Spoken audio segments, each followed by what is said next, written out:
ना घर का ना घाट का, ना एआईडीएफ ना देखा के बीजेपी, तले तले बीजेपी ऊपरे ऊपरे एआईडीएफ, एटे एआईडीएफर बसो नाई, तेও আহাবার স্থিতিও নাই। গতিকে আহাবার ইয়াত কোন আহিব? কংগ্ৰেছ কংগ্ৰেছ কংগ্ৰেছ।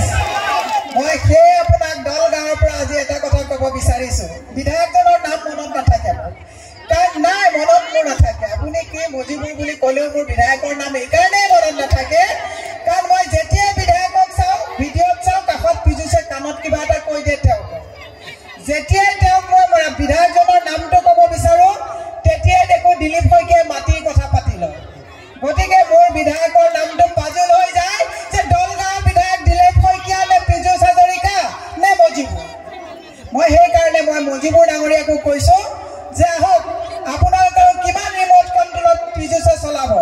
যদি সঁচাকৈ আপোনাৰ যদি কামটো নেতৃত্ব দিব মন আছে, আপোনাৰ বছেটো চাৰেণ্ডাৰ কৰিলে আপুনিও আহক, কংগ্ৰেছৰ দুৱাৰ খোলা আছে, আহক আমাৰ কংগ্ৰেছক সহায় কৰক, হয়নে নহয়? যিটো দলৰ কথাত এই বিধায়কজনে কাম কৰি আছে, যিটো দলৰ কথা মতে পিজুছ দিলীপ শইকীয়াৰ কথা মতে এই দলগাঁৱৰ সমষ্টি বিধায়কৰ কাম কৰি আছে, অলপো যদি মুছলমানৰ তেজ আছে, স্বাভিমান আছে, তেওঁ বিজেপিৰ মতত ৰিমোটত কাম নকৰে। কাৰণ সেইটো দল, যিটো দলে আপোনাক মিয়া বুলি মিয়া মিয়াকৈ স্বাভিমানত আঘাত দিছে, সেইটো দলৰ ৰিমোটত ইয়াৰ বিধায়কজন চলে, যিটো দলে আপোনালোকৰ মহিলাসকলক সন্তান জন্ম দিয়াৰ মেচিন বুলি কৈ আপোনালোকক অসন্মান কৰিছে।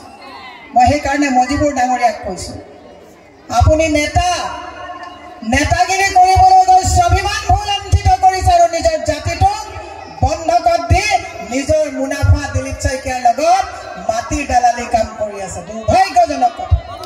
সেয়ে মই আপোনালোকক কৈছোঁ, কোনে কৈছে কংগ্ৰেছত মানুহ নাই? মই নিজে গুৱাহাটীত ইলেকশ্যন খেলিছোঁ, টকাৰ বৰষুণ চপাই দিছিলে, কিন্তু 6.5 লাখ ভোট পাইছোঁ। জানা মানুহে আমাক ভোট দিছে। আজি কোনে কৈছে কংগ্ৰেছৰ মানুহ নাই? এটা সময়ত আমাৰ ইলিয়াছ আলী ডাঙৰীয়াই এই সমষ্টিৰ পৰা প্ৰতিনিধিত্ব কৰিছে। যোৱাকালি মোক কৈছে যে বাইদেউ জিতেন্দ্ৰ সিং ডাঙৰীয়া আহিছে, গতিকে মই যাব নোৱাৰিলোঁ, দুখিত। ৰাইজক মোৰ হৈ আপুনি ক'ব যে মই আহিব নোৱাৰিলোঁ, কিন্তু মোৰ সেৱা ৰাইজক জনাব। মই তেখেতৰ হৈ